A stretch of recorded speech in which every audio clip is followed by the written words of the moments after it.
Sekarang kita masuk ke solusi AI, Artificial Intelligence. Dalam Azure sendiri, kita bisa membuat solusi untuk Artificial Intelligence. Pertama, ada beberapa service yang bisa digunakan.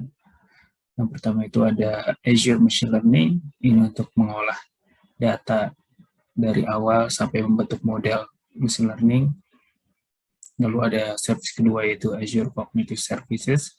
Ini adalah pre-built model-model yang sudah dibuat di Azure dan bisa digunakan untuk berbagai macam hal, untuk NLP, Natural Language Processing, bisa untuk natural language processing itu kan ada dua, text processing sama speech processing. Text processing itu seperti mengolah data Twitter, lalu kita ekstrak hasilnya terkait apa yang dibahas, atau speech processing seperti manusia mendengarkan pembicaraan manusia lalu mengekstrak maksud dari pembicaraan tersebut. Lalu bisa juga image processing dengan gambar, misalkan dia ada gambar objek apa, dia bisa mengenali ini objeknya namanya apa, objek ini namanya apa. Lalu yang ketiga, service utamanya itu adalah Azure Bot Service. Bot Service ini seperti chatbot. Jadi dia bisa digunakan untuk kita menggantikan customer service atau menggantikan misalkan seperti di marketplace itu kan butuh customer service, atau dia juga bisa jadi admin grup dari WhatsApp misalkan seperti itu. Lalu di sini perlu dijelaskan dulu bahwa artificial intelligence, machine learning, dan deep learning itu adalah tiga hal yang berbeda. Kalau artificial intelligence itu adalah kemampuan sebuah sistem untuk secara otonom menentukan hasilnya sendiri.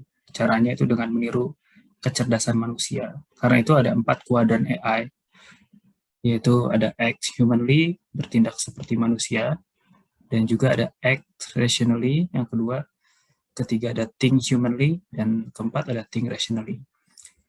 Bedanya adalah kalau yang act itu adalah bertindak. Jadi kita buat robot yang bisa sebuah mesin yang bisa bertindak menghasilkan sesuatu. Tapi kalau think rationally, dia menghasilkan model, cara berpikir dari suatu hal itu diekstrak, itu berarti menjadinya think rationally, dia belum berakhir pada tindakan.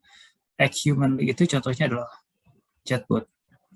Chatbot itu dia bertindak seolah-olah seperti manusia, karena di situ ada resultnya. Resultnya itu berupa teks, berupa jawaban berdasarkan input dari si user yang menanyakan ke chatbot tersebut. Lalu ada think humanly,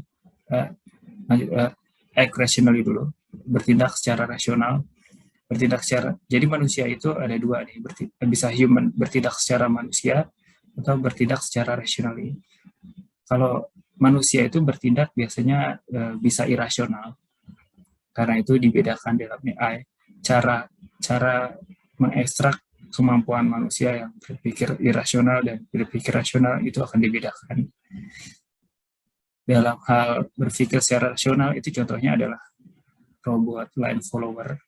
Misalkan kita punya robot yang mengikuti garis dan mencari rute terpendek dari garis tersebut, itu adalah contoh act rationally, karena dia berpikir secara rasional untuk sampai pada garis terpendek.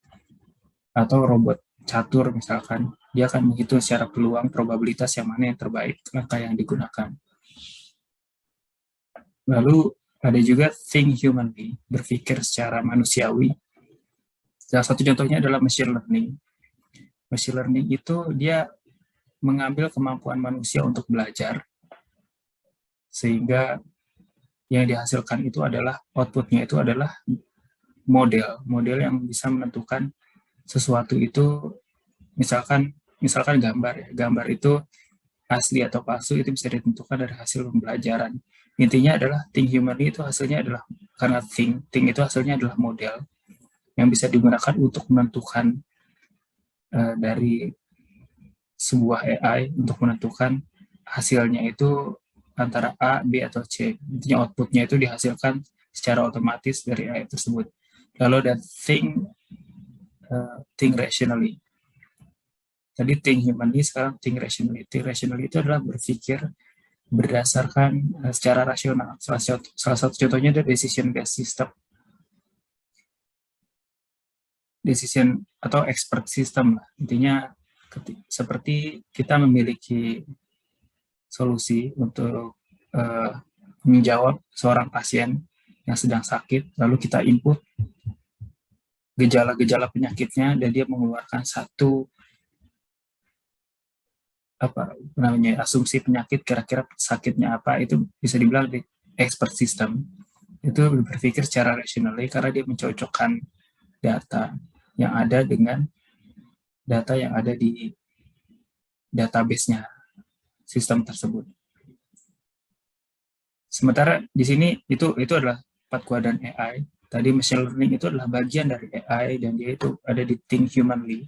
Bisa juga dia masuk ke yang lain ya. Tapi dia lebih banyaknya ke think humanly, lebih ke machine learning itu masuk think humanly, atau lebih tepatnya deep learning yang masuk think humanly.